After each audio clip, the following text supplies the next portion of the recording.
नमस्ते, आप सभी का स्वागत है मेरे चैनल में चिराग एस्ट्रोलॉजी। और हम बात करेंगे एक नए विषय पर, और ये विषय बहुत इंपॉर्टेंट है क्योंकि ये वीनस का है, शुक्र का है। आपके लग्जरी से, कंफर्ट से, आपके जीवन में जो भी आप सुख सुविधाएं चाहते हैं उससे रिलेट कर रहा है।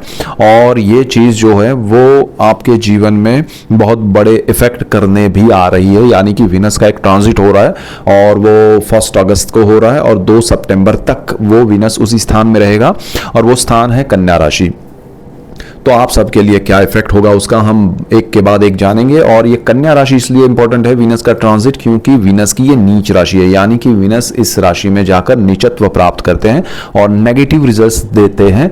और अच्छी बात क्या है कि वीनस जहां जा रहे हैं कन्या में, उसके बिल्कुल सामने उनकी उच्च राशि है मीन। मीन में जाकर वो शुभ फल देते हैं। तो क्या इफेक्ट्स होंगे उसको जानने समझने की कोशिश करते हैं। और वो 2 स्थान के मालिक है तुला, यानी 7 नंबर जहां आपकी कुंडली में लिखा है, जिस जगह पर लिखा है वो स्थान, और 2 नंबर आपकी कुंडली में जहां लिखा है वो स्थान। तो ये हम डिटेल में जानने की कोशिश करते हैं। तो कर्क वालों के लिए अगर हम बात करें तो कर्क राशि और लग्न के लिए ये समय जो है वो बहुत इंपॉर्टेंट है, जब शुक्र ट्रांजिट कर रहे हैं कन्या में। कन्या राशि उनकी नीच राशि है जैसे मैंने बताया, और कन्या जो है वो आपकी कुंडली में तीसरा भाव है। 6 नंबर जहां लिखा है वो आपकी कुंडली का तीसरा भाव है। तीसरा जो भाव है वो साहस का, पराक्रम का है, और ब्रदर सिस्टर का है, आपके पब्लिक रिलेशन का, एचआर का, कम्युनिकेशन का, मीडिया का है। एंटरटेनमेंट इंडस्ट्री जो है वो यहाँ पर कनेक्ट होती है, और शुक्र भी होते हैं उससे जुड़े हुए। तो वो ये स्थान जो है ना, वो आपका शुक्र का वहां आना आपके लिए क्या इफेक्ट करेगा कि एक तो शुक्र 2 स्थान के मालिक है। एक आपकी कुंडली में जहां 2 नंबर लिखा है वो कुंडली का 11वां भाव है, और 7 नंबर जो लिखा है वो चतुर्थ भाव है। दोनों के मालिक शुक्र है और वो नीच राशि में जा रहे हैं। लेकिन अच्छी बात क्या है, भाग्य पर शुक्र की उच्च दृष्टि है। तो पॉजिटिव भी चीजें होंगी, नेगेटिव भी होंगी। हमको समझना है क्या उसका लाभ उठाना चाहिए। आपको साहस करने चाहिए, आपको बड़ी चीज़ें करनी चाहिए, लेकिन कैलकुलेटिव मूव होना चाहिए। अगर आप कोई चीज़ों में किसी से अभिभूत हो जाते हैं, किसी के ऑरा में आ जाते हैं, और उसके अकॉर्डिंग आप चलने की कोशिश करेंगे कि अरे मुझे ये करना है, मुझे इनके जैसा बनना है, तो ये समय वो आप नहीं बन पाएंगे, आप नेगेटिव उसके रिजल्ट्स पाएंगे। तो आपको क्या करना है कि भाई ये समय में मुझे खुद के पास जो टैलेंट है, खुद में जो चीज़ें हैं, उसी के दम पे आगे बढ़ना है। मुझे किसी के अंडर में आके, किसी के ऑरा में आके अपने आप को ढालने की कोशिश नहीं करनी चाहिए, अदरवाइज़ वो चीज़ें मेरे लिए सही नहीं है। दूसरा क्या है कि यहाँ आपको जैसे कोई ज़मीन से रिलेटेड आपका बिजनेस है, आप प्रॉपर्टी बनाने या बेचने का बिजनेस कर रहे हैं, तो वो चीज़ें आपके लिए सही नहीं है। यहाँ पर उसमें आपको लाभ नहीं होगा, यानी कि उसमें ये 1 महीना जो है वो प्रॉपर्टी से रिलेटेड आपकी डील नहीं होनी चाहिए या नहीं करनी चाहिए। आपको कोई बड़े उसमें, जैसे कोई ज़मीन ले ली और आपने सोचा कि इसमें ये प्लान करें, तो वो ज़मीन आपको या प्रॉपर्टी आपको डिस्प्यूटेड मिल सकती है, वास्तु उसका ठीक ना हो ऐसी मिल सकती है, और उस वजह से आपके जीवन में बहुत सारी परेशानियाँ आगे चल के आए। और देखिए, ग्रहों का ये कॉम्बिनेशन छोटा समय के लिए आता है, बट इफेक्ट लॉन्ग टर्म के लिए देता है, तो ये ज़रा ध्यान रखना है।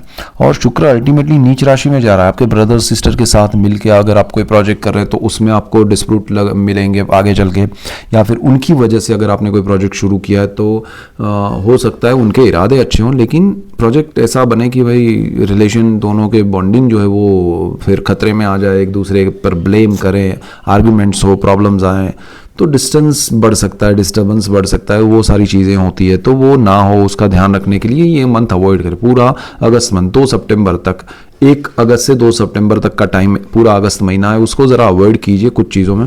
जो लोग एंटरटेनमेंट इंडस्ट्री में हैं, जो लोग मीडिया में हैं, उनके लिए अच्छा है, लेकिन उनकी जो वाणी है उस पर कंट्रोल करना पड़ेगा उनको, और उनकी इनकम पे इफेक्ट हो सकता है। उनकी कोई पब्लिक, जैसे कोई कुछ बोल दिया किसी ने, तो वो चीज़ मीडिया में, अगर कोई स्टार है, कोई क्रिकेटर है, कोई बड़ा जो भी लोग पब्लिक फिगर हैं, उनको अपनी स्पीच में बहुत ध्यान देना पड़ेगा। उनकी इनकम पे सीधा इफेक्ट पड़ेगा, उनको अचानक से कुछ बड़े प्रॉब्लम्स आ सकते हैं, तो आपके सोर्स ऑफ इनकम पे जो इफेक्ट होगा वो बड़ा होगा। अब यहाँ पर कुछ लोगों के लिए क्या है, नेगेटिव ग्रह भी पॉजिटिव रिजल्ट्स देते हैं, यानी कि अगर ये शुक्र आपकी कुंडली में आ रहा है और आपकी कुंडली में कुछ ऐसे ग्रह हैं, जैसे यहाँ पर बुध है फॉर एग्जाम्पल, तो बुध उच्च राशि है, बुध की अपनी राशि है और उसी में वो उच्च स्थिति प्राप्त करता है बुध। तो अगर बुध है अकेला है और शुक्र यहाँ आता है तो शुक्र का नीच भंग राजयोग आपको बेनिफिट दे सकता है। तो जो लोग एंटरटेनमेंट इंडस्ट्री में हैं उनके लिए बेनिफिशियल हो जाएगा। जो लोग प्रॉपर्टी में कुछ पाना चाहते हैं तो अचानक से उनके हाथ में, उनकी झोली में, देखिए आपको फिर कुछ करना नहीं पड़ेगा, आपके सामने से आपके चीज़ें आएगी आपके हाथ में और उसका आपको बेनिफिट मिलेगा। तो वो एक अलग हो जाता है, आपके प्रयास ही नहीं होंगे फिर, ठीक है। तो वो बेनिफिट भी होता है राजयोग का। तो इस तरह से, लेकिन अगर ऐसा योग नहीं है और फिर आप उसमें जाएंगे तो उलझेंगे, उसमें आप लॉसेस करेंगे, आप सामने से जाएंगे। वहाँ राजयोग में आपको मिलता है, यहाँ आप खुद करते हैं और फिर प्रॉब्लम आता है। तीसरी चीज़ क्या है कि अगर आप एचआर के कम्युनिकेशन के फील्ड में है, अपने कम्युनिकेशन को ठीक करना पड़ेगा, या फिर आप यहाँ पर कुछ नहीं कम्युनिकेट करेंगे वो ज़्यादा बेटर रहेगा। आपको कुछ बोलकर फंसना, उससे ज़्यादा नहीं बोलकर एक महीना निकालिए, या फिर आपको लिमिटेड जो चीज़ें आपको लगे कि इतना ही रिप्लाई देना है वो दीजिए, अदरवाइज आप फंसेंगे।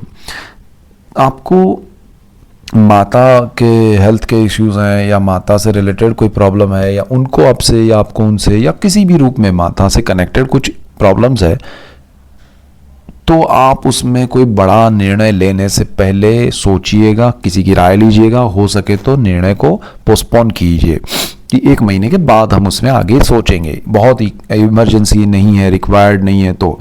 अच्छा, शुक्र यहाँ आपका इनकम का जो सोर्स है ना उसको बढ़ाने के चक्कर में बड़े साहस करवाएगा, और वो साहस एक होता है ना ओवर कॉन्फिडेंट होना किसी का, तो वो वीनस करवाता है। वीनस आपको ओवर कॉन्फिडेंस करवा के फिर कुछ चीज़ें करवाएगा और बोलेगा ये करो वो करो, एंड देन यू फील कि अरे ये क्यों किया मैंने, मतलब एक होता है ना आ बैल मुझे मार, वो वाली सिचुएशन में आप फंसेंगे। तो वो नहीं हो, उसका ध्यान रखना है। दूसरी चीज़ क्या है कि आपका वीनस जो है ना 11th हाउस का मालिक है।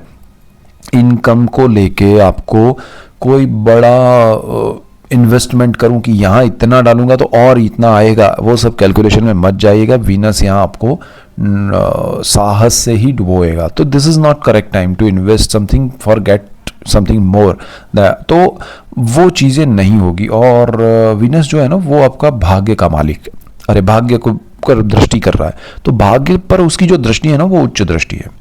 सो सबसे बेस्ट पार्ट क्या है, आपको एक फ्लो में रहना है, जो चल रहा है उसमें चलते रहना है, ठीक है, और जो मिल रहा है उसको एंजॉय करना है। यानी कि आपको भाग्य बहुत कुछ देने वाला है इसी वीनस की वजह से। तो भाग्य से आपको घर, देखिए घर खरीदने जाएंगे तो पैसे ज़्यादा देंगे, बिना वजह का बेच देंगे, बिना वजह का उस, अगर जिनका बिजनेस है प्रॉपर्टी का या उस, तो उसमें प्रॉब्लम्स आएंगे। लेकिन आप बैठे शांति से, कोई खरीदने आया, आपको मिल गया पैसा और हो गया। आप खुद अगर प्रॉपर्टी खरीदना चाहते हैं, आपको सामने से आएगी कि भाई ये है, ले लो, अच्छी है, और आप देखेंगे और आपको मिल भी जाएगी, आपके बजट में भी आ जाएगी। तो जो चीज़ें अपने आप होगी वो बहुत अच्छी होने वाली है, बेहतरीन होने वाली है, लाभदायी होने वाली है। और जो जो ये आप करने जाएंगे, जिसमें आप साहस करेंगे, वो आपके लिए बेनिफिशियल नहीं है, ठीक है। तो वो आपको जो भाग्य से मिल रहा है वो आनंद भी देगा, आपको लाभ भी देगा, और मन से आपको इतना आनंद मिलेगा कि जो आपका जो लॉस है या ऐसा कुछ होने वाला है वो कम हो जाएगा। वो आप करेंगे नहीं क्योंकि आप उसमें पार्टिसिपेट नहीं कर रहे हैं। तो वो बहुत बेनिफिशियल चीज़ें होंगी, तो आपको भाग्य से लाभ होगा। दूसरा, आप स्पिरिचुअल प्लेसेस पे घूमने जाना चाहते हैं दर्शन करने आप, तो वो जा पाएंगे। इवन आप घूमने जाना चाहते हैं, आप किसी ऐसी जगह पर कि जहाँ आपको जीवन में एक आनंद मिले कि भाई वाह, ऐसी जगह हमने कभी देखी नहीं थी, बहुत अच्छा है, तो वो आप कर पाएंगे। काफ़ी समय से आपके मन की इच्छा है कि मुझे यहाँ जाना है, तो वो कर पाएंगे। लेकिन बजट का खास ध्यान रखिएगा, यहाँ वीनस जो है ना वो आपके खर्च बढ़ा देगा।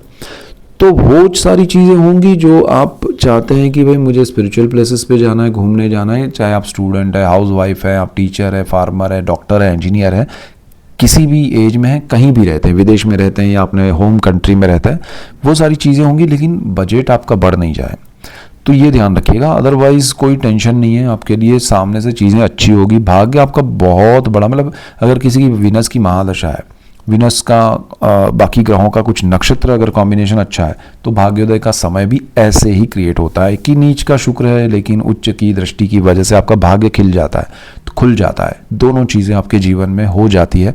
तो ये सारा हो सकता है, तो वो कब कैसे हो रहा है उसको आप ऑब्जर्व कीजिए ग्रहों के कॉम्बिनेशंस पे। और मैं ऐसे ही डिफरेंट वीडियोस आपके लिए लेके आ रहा हूँ। चैनल पे नए तो सब्सक्राइब कीजिए, बेल आइकन ज़रूर दबाएं, शेयर कीजिए, लाइक कीजिए, ताकि आपको और दूसरों को सबको लाभ हो। सबको लाभ होगा तो मुझे खुशी होगी। So that's it for today. Keep watching Chirag astrology. Thank you for watching. God bless you and good bye. Thank you.